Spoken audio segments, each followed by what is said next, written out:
Hello everyone. तो guys CMA inter paper number 5 yes business law ethics को लेके question है कि क्या 60 दिन काफी रहेंगे।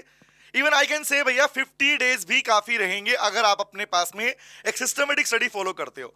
और यहीं पर बेटा आ जाती है हमारे पास में हमारी एक परफेक्ट स्ट्रेटेजी जो मैं आपसे शेयर करने वाला हूं। हालांकि मैं शेयर करने वाला हूं आपके 60 दिन को अज्यूम करके, लेकिन कुछ बच्चे जो वीडियो बाद में चेक करेंगे उनके लिए भी ये स्ट्रेटेजी कामयाब रहेगी। आओ बात करते हैं। तो 60 दिन के अंदर आप कैसे अपने कॉन्फिडेंस को बूस्ट कर सकते हैं इस स्ट्रेटेजी के साथ, और कैसे अपनी तैयारी को स्ट्रॉन्ग कर सकते हैं। उससे पहले स्टार्ट करने पहले दो बच्चे होंगे यहाँ पे, दो तरह के बच्चे होंगे। एक होंगे जो ऑलरेडी पढ़ाई कर रहे होंगे और जो कहीं ना कहीं अपना कुछ सिलेबस पार्ट कर चुके हैं, अपना रिवीजन भी कर रहे हैं।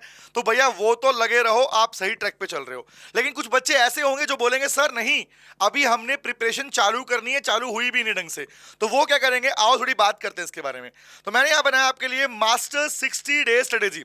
60 दिन के अंदर, एग्जैक्टली 60 दिन के अंदर जून 26 का पेपर इजीली आप अपना क्रैक कर सकते हो, अपना सिलेबस कवर कर सकते हो, अपना रिवीजन कर सकते हो, अपनी प्रैक्टिस कर सकते हो। तीनों तरीके से तीनों चीजें आपकी एक साथ हो सकती हैं। तो याद रखना, एग्जाम में तीन चीजें चाहिए होती हैं। पहली रिक्वायरमेंट होता है सिलेबस कवरेज।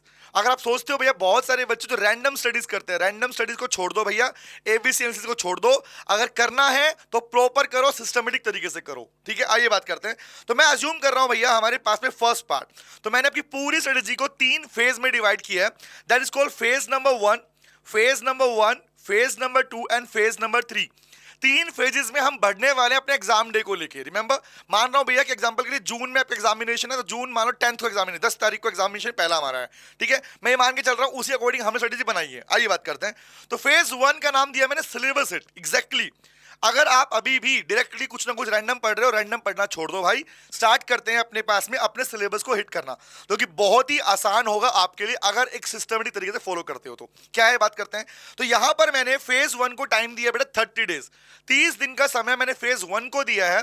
और 30 दिन का टाइम कैसे दिया है कि अगर आप देखो, लो एक सब्जेक्ट ऐसा है बेटा जहां पर एक रेगुलरिटी जरूरी है। मतलब अब मैं इस टाइम पर अगर आपको ये बोलूं कि नहीं बेटे काम करो ऑल्टरनेट पढ़ लो, तो मैं बोलूंगा नहीं भैया, अभी आपके पास में आपको डेली 4 घंटे चाहिए, मुझे डेली 4 आवर्स चाहिए आपको लो को अलॉट करने के लिए। और लो सब्जेक्ट ऐसा है जहां पर रेगुलरिटी बहुत जरूरी है, अदरवाइज लो भूलना शुरू हो जाते हैं हम लोग। आइए बात करते हैं। तो यहां पर 30 डेज 4 घंटे डेली बेसिस के ऊपर डिवाइड करने दो हिस्सों में। पहला हिस्सा है 3 घंटे डेली आपको जो क्लासेस, आप चाहे 499 वाले बच्चे हैं या आप अपने पास अभी सेल्फ स्टडी कर रहे हैं, इवन मैं मान के चल रहा हूं कि आपने 499 वाला बैच लिया है और आप अपनी स्टडी स्टार्ट कर चुके हैं। तो बात करते हैं भैया, पहला पार्ट यहां पे 3 घंटे आपको देना है अपनी क्लासेस को। अगर एवरेज देखोगे तो करीबन 1 घंटे के करीब हमारी एक क्लास बनती है। तो अगर 3 घंटे देते हो तो 3 क्लासेस आप बैक टू बैक इजीली कर सकते हो। उसके बाद में डेली बेसिस पर 1 घंटा अलॉट करना है आपको एमसीक्यू को लेकर। मैं रिपीट कर रहा हूं, एमसीक्यू ओनली, एमसीक्यू प्रैक्टिस। कौन से एमसीक्यू? जो आपके पास हमारी बुक में, जो बुक के एंड में मैंने दिए, चैप्टर बना के दिए, प्लस में जो इंस्टीट्यूट के हैं, आईसीएमआई के हैं। मतलब कौन से वाले करने हैं, जैसे जो क्लास कवर करोगे उन क्लासेस में जो टॉपिक अभी कवर होंगे उनके रिगार्डिंग जो एमसीक्यू बनते हैं सिर्फ उतने ही करने हैं, डेली बेसिस पे पढ़ने हैं। आगे बात करता हूं। अब इस पार्ट को कैसे पूरा करना है वो भी सुन लो ध्यान से। अगर आप अपना हमारा सिलेबस देखते हो तो ये हमारी बुक का इंडेक्स है बेटा, ये हमारी बुक का इंडेक्स है जहां पर मैंने डिवाइड किया कितने कितने लेक्चर्स कौन कौन से पार्ट को कवर करने के चाहिए। तो यहां पर हमारे पास में प्लीज अब एक सिस्टमेटिक सिस्टम क्या है, सिस्टम ये है कि आप अपने फर्स्ट एक्ट से मत शुरू कीजिएगा। हम शुरू करेंगे अपने वेटेज के हिसाब से, एबीसी नहीं कर रहे, हम वेटेज लेके चल रहे हैं। वेटेज क्या है? सबसे पहली वेटेज बनती है हमारे पास में, मैं कंपनी एक्ट को देता हूं। कंपनी एक्ट जो अकेला आपके पास में 40% वेटेज एज पर इंस्टीट्यूट, इंस्टीट्यूट के हिसाब से 40% का वेटेज सिर्फ कंपनी एक्ट का है। लेकिन अगर एग्जांपल के लिए अगर मैं पास 10 बताऊं क्वेश्चंस के, तो 40 से 45 नंबर ये क्वेश्चन एग्जाम में पूछे जाते हैं इस वाले एक्ट के ऊपर। तो अकेला एक्ट जो किसी पास करवा सकता है भैया वो ये है। रिमेंबर, टोटल लेक्चर है कितने? 43 लेक्चर। अब चलो चेक करना, अगर मैं फॉलो करता हूं ये पैटर्न की पहले मैं कंपनी एक्ट उठाऊंगा, सीक्वेंस फॉलो करो पहले। तो first requirement is syllabus coverage में सीक्वेंस को फॉलो करना है। फर्स्ट क्या है, पहले कंपनी एक्ट पिक कीजिए, कंपनी के बाद में आइए एथिक्स वाले पोर्शन पे जो कि 15% का पार्ट सिलेबस कवर करता है। उसके बाद में आइए इंडस्ट्रियल वाले पार्ट पे जो भी 15% कवर करता है, जबकि उसके अंदर कंटेंट भी बहुत कम है। उसके बाद आइए कॉमर्शियल लॉ के ऊपर, क्योंकि इस मोमेंट के ऊपर मैं आपको कॉमर्शियल लॉ पहले रिकमेंड नहीं करूंगा। अब मैं रिकमेंड करूंगा आपको कौन सा बेटा, ये लास्ट में रिकमेंड करूंगा, क्योंकि बहुत सारे बच्चे फाउंडेशन में पढ़ चुके हैं, कॉलेज में पढ़ के आ चुके हैं, तो वो बच्चे को ये पार्ट तो फिर भी पढ़ा हुआ है, बट ये 3 पार्ट है जो वो पहली बार पढ़ने वाले हैं। तो बात करते हैं भैया, 40% कंपनी एक्ट आपका सिलेबस करता है। कितनी क्लास है? टोटल 43 क्लासेस है। अगर आप चेक करोगे, लिसन टू मी गाइस, अगर आप चेक करोगे डेली 3 घंटे भी आपने क्लास देखी तो एवरेज अगर चेक करते हो तो 3 घंटे के हिसाब से मैक्सिमम मैं कह रहा हूं 14 to 15 डेज, 15 दिन के अंदर अंदर आप अपने पास में अपनी कंप्लीट क्लासेस कवर कर चुके हो, अलोंग विद 2 दिन एक्स्ट्रा ही मिलेंगे आपको यहाँ पर 15 डेज अपने पास में। ठीक है, क्या बोला, कोई 43 लेक्चर्स बनते हैं हमारे पास में। ओके, आगे आता हूं। उसके बाद अपने पास में एथिक्स में क्लास बनती है हमारे पास 8 क्लासेस, 8 क्लास 15% सिलेबस एग्जैक्टली। तो इन शॉर्ट यहां पर भी आपको करीबन एवरेज लेके चल रहा हूं, मैक्सिमम लेके चल रहा हूं मैं कि 3 दिन आपको यहां लगने वाले हैं। तो 15 और 3 18, 18 दिन के अंदर आप चेक करोगे 40 + 15 55% सिलेबस आप इजीली कवर कर पाते हो अगर डेली बेस पे 3 घंटे दे रहे हो क्लास पढ़ने के लिए। आगे बात करता हूं। उसके बाद इंडस्ट्रियल लॉ के अंदर हमारे पास में बनती है 12 classes which we can say 4 दिन डेली बेस 4 × 3 4 डेज यहां पे अलॉट करते हो। तो 15 3 18 और 4 22 दिन के अंदर अगर चेक कर पाओगे 70% सिलेबस।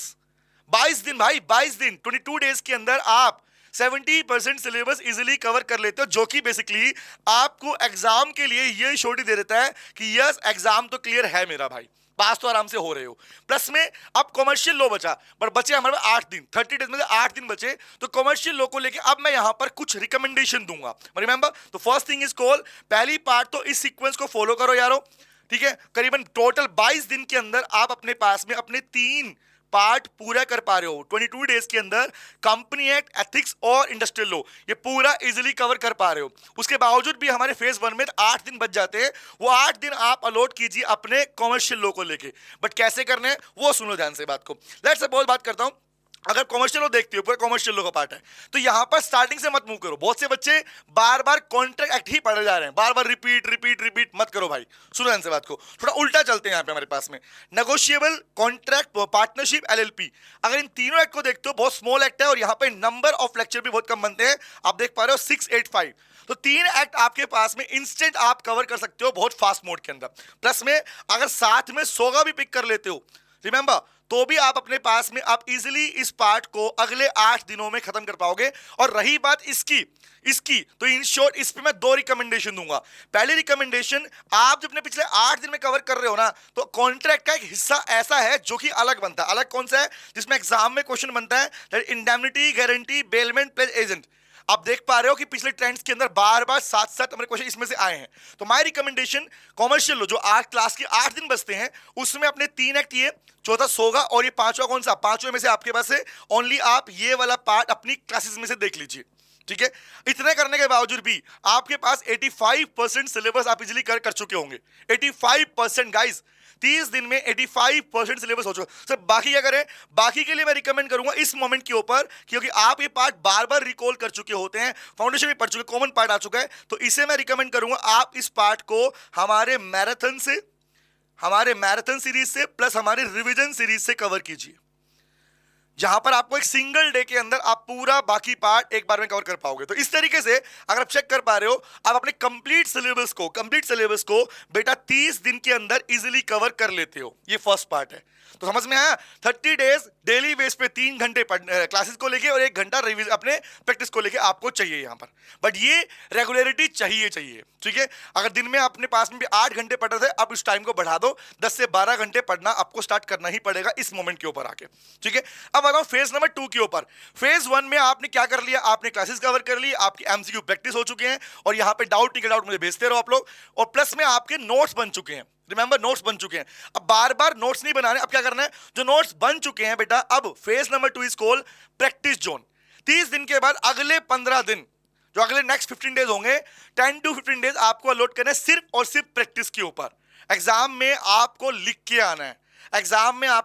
आना है, लिखने को लेके भी मैंने आपको प्रॉपर हाउ टू राइट, कैसे लिखते हैं, फर्स्ट लाइन क्या बनती है, कौन से पैटर्न फॉलो करने, आंसर कैसे पढ़ा जाता है, हर चीज डिस्कस की है। फर्स्ट लाइन क्या, कॉमन लाइन क्या, कहां प्रोविजन लिखना है, क्वेश्चन कैसे पूछता है, इस सारी वीडियो ऑलरेडी आपको दे चुका हूं। तो गाइस बात करते हैं, यहां पर फेज 2 आता है प्रैक्टिस जोन को लेके।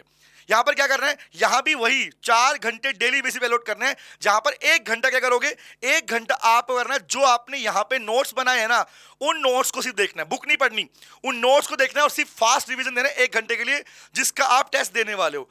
टेस्ट के लिए भी ऑलरेडी आपको 15 पेपर 15 पेपर आपको आपकी ड्राइव में दिए जा चुके हैं, जहां पर प्रॉपर चैप्टर वाइज और मॉक टेस्ट पेपर बना के दिए हुए प्रॉपर एग्जामिनेशन पॉइंट से गाइस।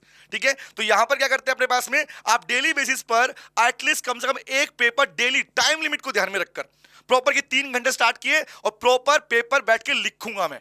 ये आपको यहां पर करना है फेज 2 के अंदर। ऐसा करने से क्या होगा, एमसीक्यू हो चुका, सब्जेक्टिव क्वेश्चन की प्रैक्टिस यहां पे मेरे पास हो जाती है। इतना होने के बाद भी अभी भी आप चेक करवा रहे हो 30 और 15 45 डेज के अंदर आपका रिवीजन हो गया, आपके पास में आपका सिलेबस कवर हो गया और आपके टेस्ट पेपर हो गए। तो यहां से कॉन्फिडेंस आना शुरू हो चुका होगा बहुत अच्छे तरीके से। इसके बावजूद भी अगले 5 दिन की बात कर रहा हूं, 5 नहीं बोलूंगा 10 बोलूंगा यहां पे, तो 5 to 10, 5 इसलिए बोल रहा हूं, बहुत से बच्चे हो सकते हैं इस वीडियो को बाद में देख रहे हो, तो लास्ट के 10 दिन जिसमें मैं ज्यादा नहीं कह रहा, मैं कह रहा हूं सिर्फ और सिर्फ अपने जो आपके प्रीवियस ईयर क्वेश्चन पेपर है और एमक्यूपी हैं, कौन से वाले, इंस्टीट्यूट के मॉड्यूल में, इंस्टीट्यूट की वेबसाइट पे अवेलेबल है, बुक में भी दिए हैं आपको, ड्राइव में भी दिया है मैंने आपको। तो point is call guys, PYQ और एमक्यूपी ये आपके पास में आपको सोल्व करना है, कुछ भी नहीं छेड़ना, ना दोबारा बुक खोल के देखनी है, ना ही दोबारा टेस्ट करना है। सिंपल क्या करना है, जो आपने रिवीजन किया है डेली बेसिस पर 1 घंटा अलॉट करो अपने रिवीजन को लेके, और 3 घंटे अगेन वो एमक्यूपी और वो पीवाईक्यू आपको सोल्व करना है टाइम लिमिट के अंदर। मैं बार बार रिपीट कर रहा हूं, टाइम लिमिट के अंदर 3 घंटे का टाइम लिमिट चलाया और प्रॉपर बैठ के सोल्व करना है गाइस। इतना कर लो, आई कैन गारंटी आप में से हर बच्चा बाद में थैंक यू बोलेगा।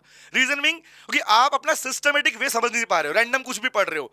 मैंने कल भी एक बात की थी, बच्चों ने क्या किया, कंप्लेंट स्टार्ट किया बट स्टार्ट में डायरेक्टर पार्ट स्टार्ट कर लिया डायरेक्टली। क्यों कर रही है भाई, एग्जाम में आएगा सर। वो बेटा आपका क्या पॉइंट, आप क्या फॉलो कर रहे हो, माना डायरेक्टर इंपॉर्टेंट पॉइंट बनता है, बट सिस्टमेटिक क्या है कि आपने अगर फंडामेंटल्स क्लियर नहीं किए तो कहीं ना कहीं कॉन्फिडेंस लूज रहेगा। इसलिए मैंने बोला this strategy is a confidence booster strategy, क्योंकि रीजन इज जब सिलेबस पूरा हो चुका होगा, रिवीजन हो चुका होगा, प्रैक्टिस हो चुकी होगी, तो कॉन्फिडेंस बूस्ट हो गए और आई कैन गारंटी एग्जामिनेशन वाले डे आपके चेहरे पर बड़ी सी मुस्कान होगी और रिजल्ट भी बहुत शानदार होगा। तो गाइस फॉलो कीजिए स्ट्रेटेजी को, और ये रिकमेंडेड है आपके लिए, और इस टाइम के लिए सबसे बेस्ट स्ट्रेटेजी यही है, फॉलो कीजिए। और अगर आपको कोई भी डाउट हो तो इस वीडियो के कमेंट बॉक्स में मुझे बताइएगा, मैं आपके लिए हाजिर हो जाऊंगा। Thank you very much guys and all the very best, bye guys, take care.